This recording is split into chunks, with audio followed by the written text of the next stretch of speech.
on with Syria, the nuclear deal with Iran, the coup in Egypt, the negotiations with Israel and the Palestinians, it all seems to come and go so quickly. The media is suffering from ADD when it comes to foreign affairs.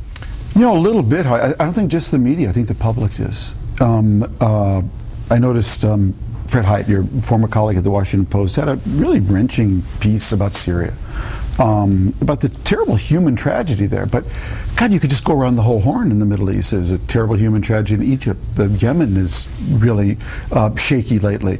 The West Bank, we've seen a rise in violence there. So there's compassion Iraq fatigue? Compassion fatigue? Yeah, I just think something maybe bigger. The Middle East finally wore us out.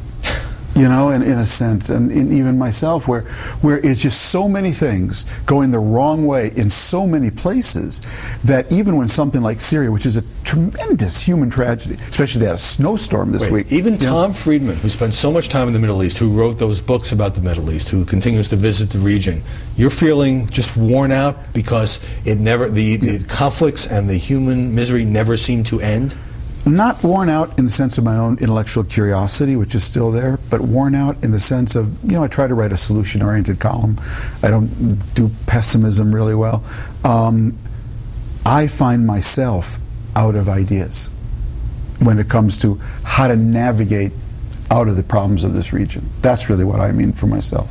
But in terms of my saying that the media as a whole seemed to have a very short attention span, you remember when it looked like President Obama was on the verge of going to war in Syria, and then he did it, and then the agreement for Assad to give up his chemical weapons, and now, however well that may or may not be working, and we don't fully know, it seems like that's off the media radar. Do we have a shorter attention span than we did, say, 2 years, 3 years, 5 years, 10 years ago? I'm not sure. I think so, but I think maybe particularly if there are no Americans involved in a war in Iraq or Afghanistan, and it's not a crisis, it seems to me that there's perhaps less public interest, and also it's expensive to cover, as you know, and maybe the media reflect that. Your thoughts?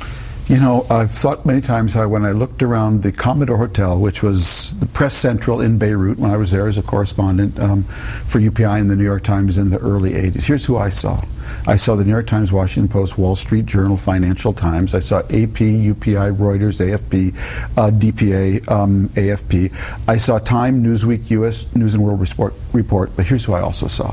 Reporters, foreign correspondents from the Baltimore Sun, Dallas Morning News, Philadelphia Inquirer, Boston Globe, Chicago Tribune. And none of those newspapers have foreign none at all. contingents anymore. Yeah, exactly.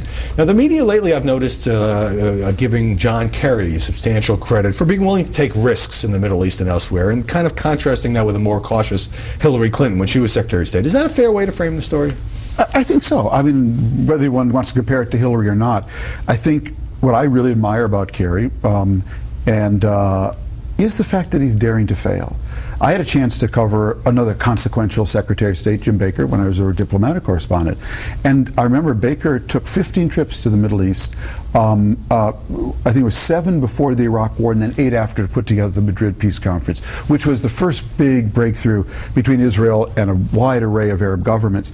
And I think on 14 of those trips, I led my story. Secretary of State James A. Baker III failed again. And on trip 15, he succeeded. And he let me know it. But I learned that you know, it's a game of persistence.